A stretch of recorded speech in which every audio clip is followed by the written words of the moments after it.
सोलापूर लोकसभेच्या काँग्रेस पक्षाच्या उमेदवार प्रणिती शिंदे यांनी मतदारसंघातील गावोगावी प्रचाराचा धडाका सुरू केला आहे। या प्रचार दरम्यान त्या भाजपावर जोरदार हल्ला चढवताना दिसून येत आहेत। माझ्याकडे सोसायटी, बँक आणि कारखाना नसल्यानं ईडीबीडीची भीती नाही, त्यामुळे मी भाजप विरोधातच बोलणार।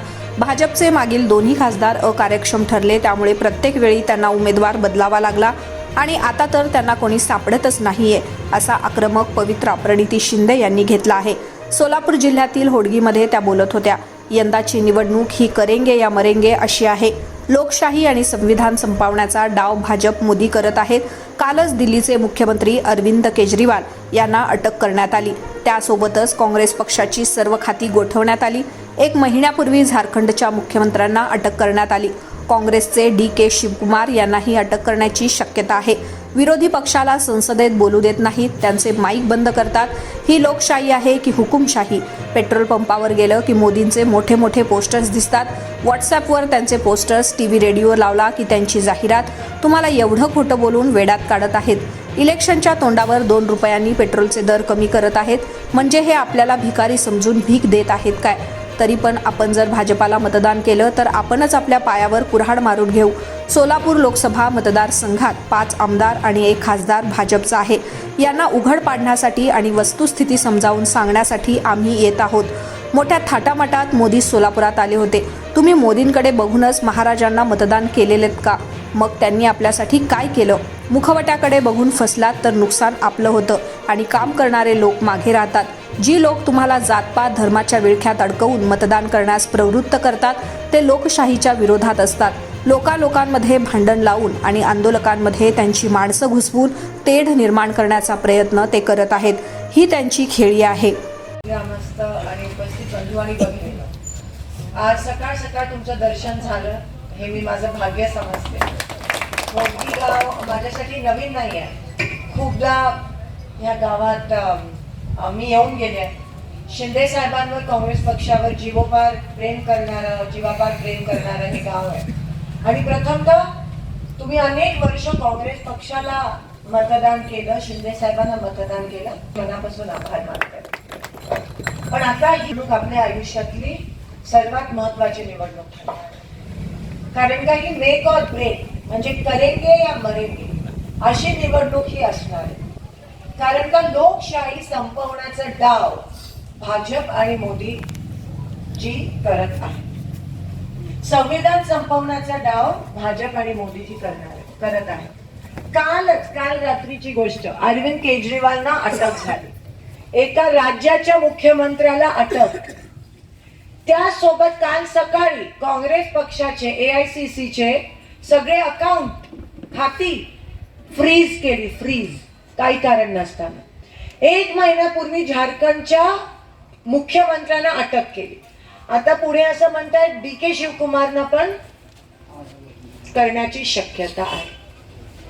विरोधी पक्षाच्या मुख्यमंत्र्यांना अटक करतात, विरोधी पक्षाचे बँक अकाउंट सील करतात, विरोधी पक्षाला संसदेत बोलू देत नाहीत, विरोधी पक्षाच्या 50 आमदारांना निलंबित करतात का?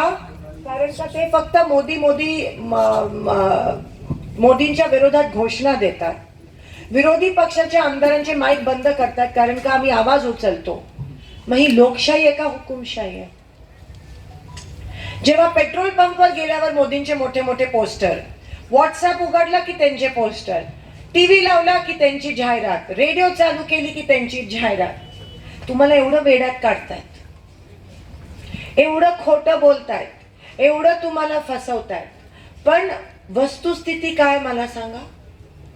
गावोगावी गेलात, तळागाळातल्या लोकांच्या काय अडचणी आहेत मला सांगा? एकही होडगी गावातल्या युवकाला NTPC सोडून मागच्या 10 वर्षात काय रोजगार मिळालाय? तुम्हाला स्कॉलरशिप मिळाली आहे? महिलांना डूल मिळालंय? शेतकऱ्यांना भाव मिळालाय? बाकीचं सोडा, तुम्हाला पाणी मिळालंय?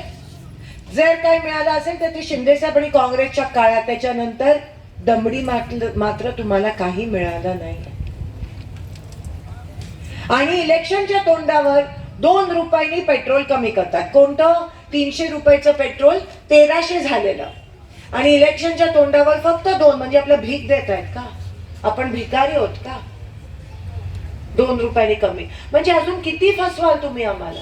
अजून किती येड्यात काढणार? आणि तरी पण आपण जर भाजपला मतदान केलं तर आपणच आपलं नुकसान करून घेतो, आपणच आपल्या कुऱ्हाडीवर पायावर कुऱ्हाड मारून घेतो. आणि अशा काळात जेव्हा लोकांची दिशाभूल होते, जेव्हा लोकांना फसवलं जात आहे, जेव्हा पीक विमा मिळत नाहीये, जेव्हा शेतकऱ्यांना भाव मिळत नाही, दुधाचे दर मिळत नाही, पाणी मिळत नाहीये, तेव्हा आम्ही काँग्रेसवाले गप्प बसणार का? आम्ही घरातच बसणार का? मग तुमच्या बाजूने कोण उभं राहणार जर आम्ही घरात बसलो तर? आणि म्हणून आज आम्ही इथे आलो, गावोगावी जात आहोत, कारण का सगळीकडे मोदीजी खोटं सांगायचा प्रयत्न करतायत, पण तुम्हाला खरं कोण सांगणार? आम्ही नाही आलो तर कोण येणार? कारण का सोलापूर जिल्ह्यात सोलापूर लोकसभेत 5 आमदार भाजपचे आणि खासदार पण भाजपचे. मग ह्याला उघड पाडायचंय ते कोण पाडणार आमच्याशिवाय? आणि म्हणून आम्ही येतोय. तुम्हाला ही वस्तुस्थिती सांगणं महत्वाचं, नाही तर परत तुम्ही फसाल. बरं, आम्हाला काही भीती नाहीये. माझ्याकडे तर काही सोसायटी नाही, बँक नाही आणि कारखाना नाही, म्हणून मला ईडी बीडीची काही भीती नाहीये. मी बोलणार भाजपच्या विरोधात, आणि मी नाही बोलली तर कोण बोलणार? तुमचे आदरणीय दोन्ही खासदार तर बोलले नाही, म्हणजे ते इतके कार्यक्षम ठरले की प्रत्येक वेळेस बदलावा लागला, आणि आता तर त्यांना कोण सापडतच नाहीये. बर, पंतप्रधान तुमचे, मंत्री तुमचे, खासदार तुमचे, आमदार तुमचे, पण सोलापूरला साधा विमान सेवा पण सुरू नाही करू शकले, सोलापूरला साधा पाणी नाही आणू शकले, रोजगार नाही उपलब्ध. एवढा थाटात माटात मोदीजी आलेले, पण काय झालं? तुम्ही मोदीजींकडे बघूनच मतदान केलं ना भाजपला. महाराजांना काय केलं? महाराजांनी असं होतं, मुखवट्याकडे बघून फसलात तर नुकसान आपला होतो, आणि काम करणारी लोक मागे राहतात. तुम्ही कामाच्या आधारावर जेव्हा जेव्हा मतदान केलं, शिंदे साहेबांनी कधी जात पात धर्म केला नाहीये, ही वस्तुस्थिती आहे. पण तुम्ही त्यांना केलं ना मतदान? तुम्हीच केलं ना? का केलं? शिंदे साहेबांनी एवढे वर्ष मतदान का केलं? का? काम करतात म्हणून. मग बाकीच्यांना जात पात बघून जर मतदान केलं, उदाहरण, त्यांनी काम केलं नाही केलं. म्हणून काम महत्वाचं आहे लोकशाहीमध्ये.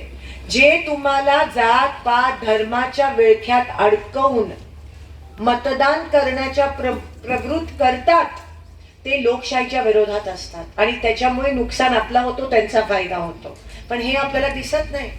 ही आपल्या बरोबर खेळी खेळली आहे ह्या लोकांनी, आणि आता पण तसंच करतायत ते.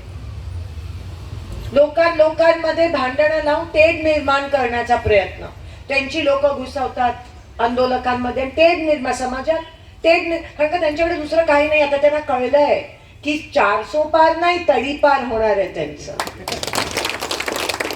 आणि म्हणून कदाचित त्यांना ठिकठिकाणी उमेदवार मिळत नाहीयेत, आणि म्हणून अटक करतात, म्हणून सील करतात. स्ट्रेट फाईट लढा ना, लोकशाही पद्धतीमध्ये इलेक्शन लढा ना. ही पद्धत कोणती आहे? जेव्हा तुम्ही असं करता म्हणजे तुम्ही घाबरलात, म्हणजे तुमच्या पायाच्या खालची जमीन सरकली, आणि हे सगळं तुमच्या समोर येणं गरजेचं आहे. म्हणून आज आम्ही आलो.